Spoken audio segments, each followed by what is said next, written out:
Produire de l'alcool est une affaire d'homme, de mâle. C'est viril. Difficile de réussir dans un univers aussi machiste. Et pourtant, Tatsuma Kiyo va devenir la reine du saké.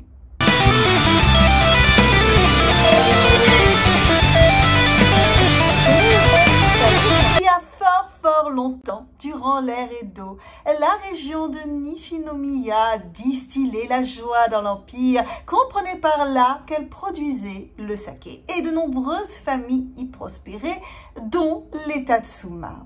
C'est dans cette riche famille que naquit le 16 juillet 1809 la badass des affaires, la reine incontestée du saké, la petite Kiyo.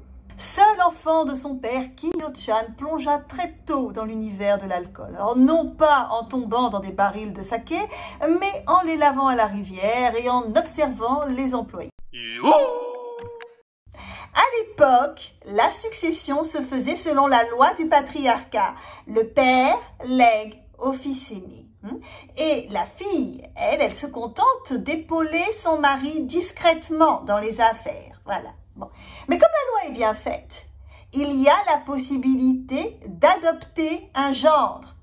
Je m'explique. Imaginons que le fils aîné soit un superbe imbécile. D'accord? Alors, à ce moment-là, on adopte un gendre intelligent.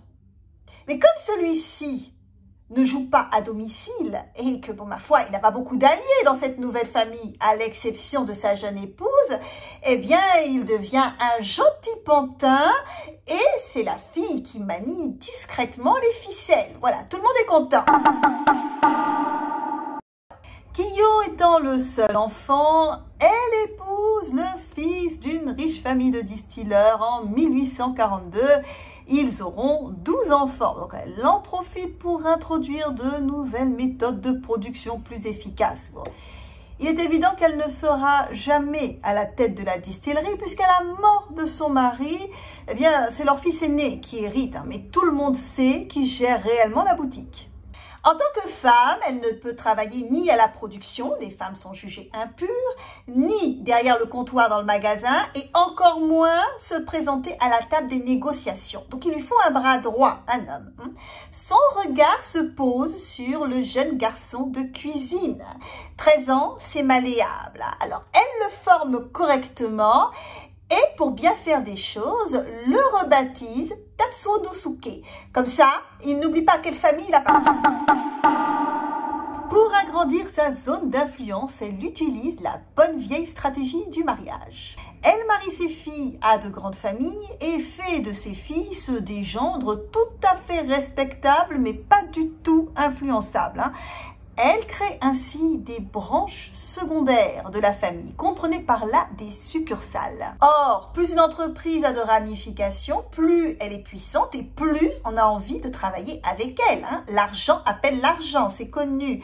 Elle a d'ailleurs réussi un coup de maître en absorbant une famille concurrente. Je m'explique.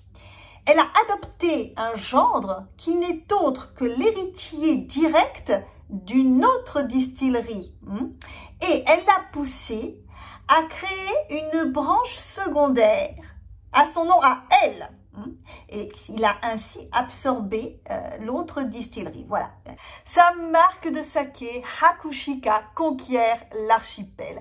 Elle croule tant sous le poids des commandes qu'elle n'hésite pas à s'approvisionner dans les petites distilleries et y appose son label. Voilà. Ni vu, ni connu, personne ne remarque la différence.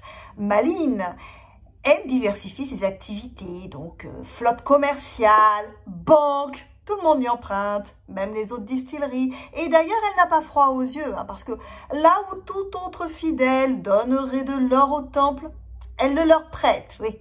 Et ne pouvant la rembourser un matin, eh bien, ils sont bien obligés de lui céder quelques terres. Tatsuma Kiyo décède à l'âge de 92 ans, plus riche que jamais.